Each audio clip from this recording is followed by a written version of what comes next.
doesn't want to come and makes a statement about that hurts you a bit. You're going to find opportunities to trade people, and they might close, and it's going to get out that you discuss trade. That's not uncommon. But when someone turns you down, that just sort of sets a precedent. You got to make sure that doesn't hurt you and become a negative when you're trying to deal for somebody else, because now obviously you're going to go after free agents, and they have a choice where to go, and you want to make certain that people look at you as a place to come, like Suter and Parisi did when they first came here. So, the big thing here is that, I've talked to, and this is, I'm not trying to scare Wild fans, but this is a true thing, is that, I've talked to a lot of agents in the last couple of weeks that have talked in the same way that Phil has, and I think that there's a lot of people that are looking at this organization right now as being a bit of a mess.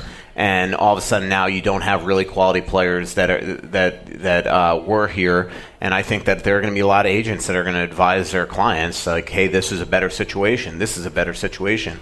And that is what the Wild are up against. And this is kind of why the last, last couple of months, I've been warning that I could see Paul striking out this summer. And so trades, to me, are the only way that he could do it. For some reason, he decided to go after somebody with a no-trade clause, not knowing that the Wild weren't on this list. And now I think he just assumed. I know he assumed. I know that he said to Kessel, how you're from Minnesota, you're from Wisconsin. Why don't you want to play here? Why don't you want to play here? And Phil's like, I don't want to play here. And I think it just shocked him. I think he thought anybody just automatically wants to play in Minnesota. And, he's selling a lot of these young guys like Ryan Donato and Kevin Fiala. And look, Phil Kessel plays with Crosby and Malkin. He's not moved by Kevin Fiala and Ryan Donato. I can promise you. And so, and that's just a fact. And so now the other part of this is that it's, as one agent said to me this week, it's bad for business that it is so known that he is trying to trade Zucker to everywhere. That's the other perception right now, as players feel around the league that the Wild are not treating their guys right.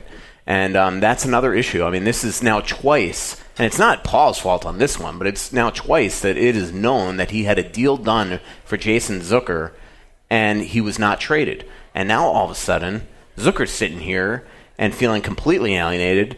And I could tell you for a fact that Zucker just at this point, he'd welcome a trade. He wants to go where he's wanted. He doesn't feel wanted by this GM.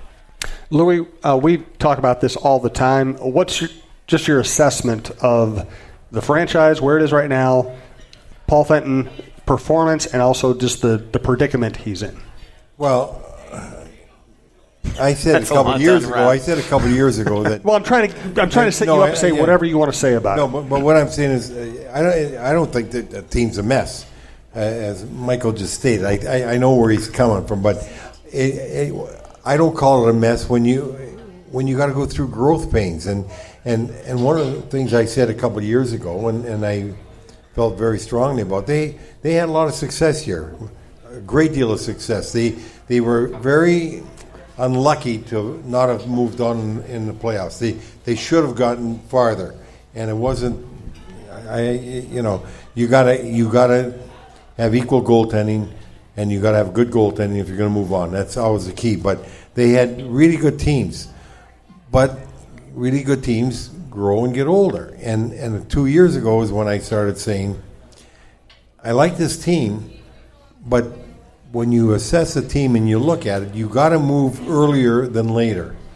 And so I'm not surprised or upset that they have to make changes, because that's what you have to do.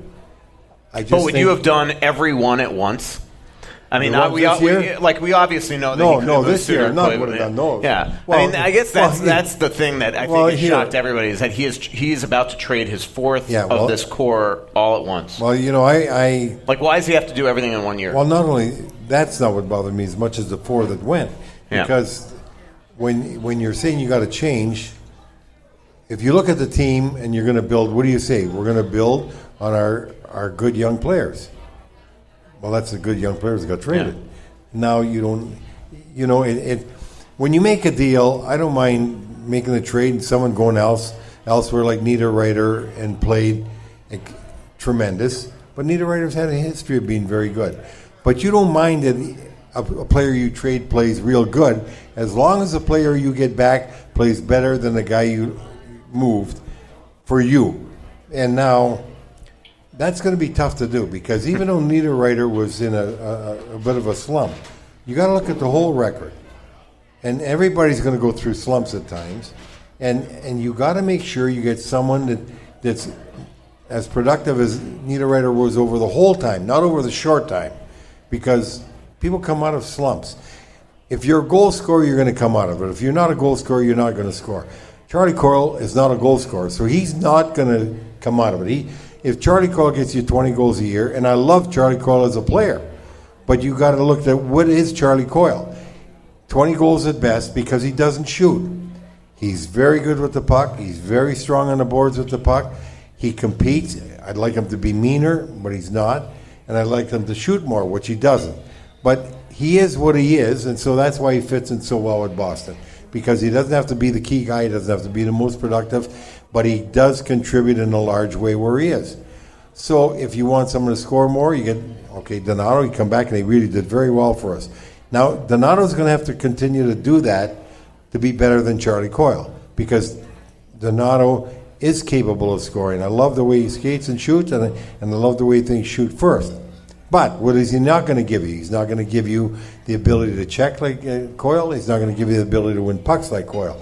So you balance that off by what you're getting. So Donato continues to score because he's been streaky everywhere. When he started with Boston, when he came here, and in the minors just for a while and after. So he's going to have to produce at a more consistent level, but he looks like he can. Now, you trade Granlund, who was the best player on the team at the time. I mean, and Granlund, again, he's going to be more of a setup man, but he gives you so many good things, power play, shorthanded, everything else. Now, Fiala, Paul Fenton feels he can score 35 goals a year. Well, if he scores 30 goals a year, that's going to be a very good trade, because you're looking for goal scorers. They need goal scorers. That's what he's got to bank on. Fiala produces. If he doesn't produce, then you've given up 3 of your best players that were young. And that's the quandary. That's why when you go to free agency right now, I wouldn't be so bothered by the fact that he might miss out on some of the key free agents because they might be older. Mm-hmm. You got to go for some of the younger free agents, even if they're not as productive, because you got to get guys that are going to be around for a while. Now, I love Kessel to have him on the team, but would I want him for Zucker? No. And even though Kessel got 82 points and Zucker might have 45 or 50, Kessel's not going to get 82 points here. No way. Because he doesn't have Crosby or Malkin. So you're giving up 5 years, and he will help you get in the playoffs. So if your goal is to make the playoffs first, then yeah, I could see getting Kessel. But if your goal is to build to the Stanley Cup, then you got to make sure you're getting a younger guy back for Zucker that produces. Before you respond to that, tell us about your visit to Fixology today. Yeah, I went down to Fixology, saw John Hedges. He fixed a couple of watches. Absolutely just awesome place right in the Mall of America. And just now opening up his third location in St. Paul downtown. He'll have more information about that this month. He's also got the place in downtown Minneapolis. But again, I just walked in there today and just showed up with a couple of watches to fix, and he did it within the hour. It was pretty awesome. And John Hedges usually comes to live shows, but he usually likes to ride the green line. We're not quite on the green line here in Savage. And he just got back from Ireland, so I think he's a little tired. So hopefully we'll see him soon, though. But, usually we run a recorded ad. I just wanted to tell you, he's got the place downtown Minneapolis in the Skyway, right above Crown Bank. He's got the place third floor of Mall of America by Nordstrom's, and he has the new location opening up in downtown St. Paul. And Michael and I take our stuff there. They'll sell you a watch, fix a watch, fix your devices, pretty much anything you need. They have a lot of cool accessories that are great, especially around the holidays. So check it out, fixologyrepair.com. Also, he so he opened up my Breitling, and I got to see the inside of it, which was pretty neat. Oh, cool. But he puts it on. So my Breitling has been like I've been telling him that for the last couple months that every week I have to kind of reset it. It like loses 5 minutes. So he puts it on this machine and found that every day it goes down negative 15 seconds. So he was able to kind of recalibrate that to back to even. So it's pretty. Hopefully that fixed the trick. So he just said that's an excuse for being late. It was pretty cool to see the innards of this thing, though. Nice. One of my favorite watches, by the way. Yeah, I know. I wish I could afford them. Someday, if you're Michael Russo, you can afford them. Niederreit is part of that Breitling, nautical club, or I forget what it's called. I've written about it 1,000 times. So this summer, I'm going to be out in Switzerland. He's going to come down to Lucerne, where I think his girlfriend lives, and hopefully he'll bring me a couple of Breitlings with it. Now that I don't cover them, I think I can take them. And a reminder, we are at the Tin Shed in Savage. Next live show, June 12th at 7 o'clock. June 12th at 7 o'clock. And I told you about some of their specials. They also have a new 2-for-1 happy hour. I know that Vicky's enjoying that right now. Monday through Friday, 2 through 6. Every day, 9 p.m. to close. 2-for-1 on most draft pints, all bottled beers, most single mixed cocktails, along with $5 on select appetizers. Reminder about this place, they have the NFL Sunday Ticket. They are a home to the Buffalo Bills and Green Bay Packers fan clubs. They have pull tabs. They have 3 party rooms with arcade games, which are right over there to the right of us right now. Great for birthday parties, team parties, or corporate events. And their website is tinshedmn.com. tinshedmn.com for deals, upcoming sporting events, or to book a party. And we appreciate them hosting us. Let's. It's kind of weird timing because the game 2 is about to start of the Stanley Cup Finals. But what do you make? Are there any lessons to be learned from the 2 teams that have qualified here? Lee? Well, I'll tell you right now. Every time somebody wins a Stanley Cup, people look at their teams, you analyze it, and say, "What are we going to do different?" You know what you're going to see now? You're going to go back to bigger physical players next year. That's definitely coming.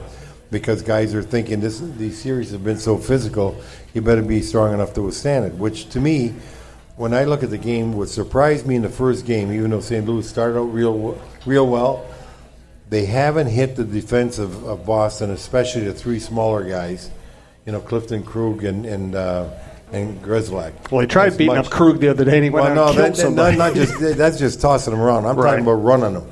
Yeah. Running them good because you could the way the Krug did, Thomas. Exactly. Yeah. And so I think I would expect more of that because the one difference that St. Louis can make in that game, Boston, when they're moving that puck out of the zone quickly, they're tough to beat. So if you give them problems doing that, even McAvoy's not that big. I would expect if I was coaching that team, the forwards got to make sure they hit and hit hard. And on the forecheck, and that could help them a great deal. And they did that in really the 3 previous series, but especially against San Jose. I mean, they absolutely punished San Jose, destroyed them. They had wound up with 5-6 injuries by the end of that series. We do have a mic up by Brandon. If you want to ask questions, please fire away. While you're all fighting over the mic, I will ask Mike Modano. He comes in on the business side. Is there anything more to this move than meets the eye? And just what are your experiences with Mike as a guy?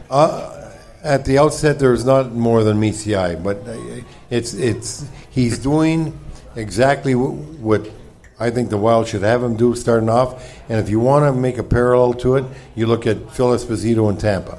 The most popular player, most popular individual because he brought the team there, and everybody loves him. And he's so good and gregarious, outgoing personality, charismatic, developed great relationships in the community, and really helped solidify the tie between the sponsors, advertisers, and everything else with the team. I think this was a fantastic move by the Wild. I think Mike, one of the reasons why we thought so highly of him, besides the unbelievable talent, was the ability to connect with people, the charisma he's got, the electricity he generates when he's in the building playing, and the connection he gets with the fans.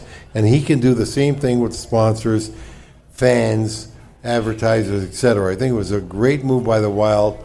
Now, if I'm general manager, coach of that team, and I got Mike McDaniel sitting there, and I see my centers are having a problem, say with face-offs or something that Mike's good at, I'm not too proud to say, Michael, can you come down here for a practice or two and have a talk with this guy or impart some of your ability? It's just like when you're making a trade. If I'm making a trade, I never would make a trade without talking to everybody in the organization. I had scouts, coaches, everybody else. Now, at the end of the day, I still got to pull the trigger. I got to make the final decision. But you never know what you're going to get from input from somebody else. So now when you got somebody else like Madonna there, that's what you want to do.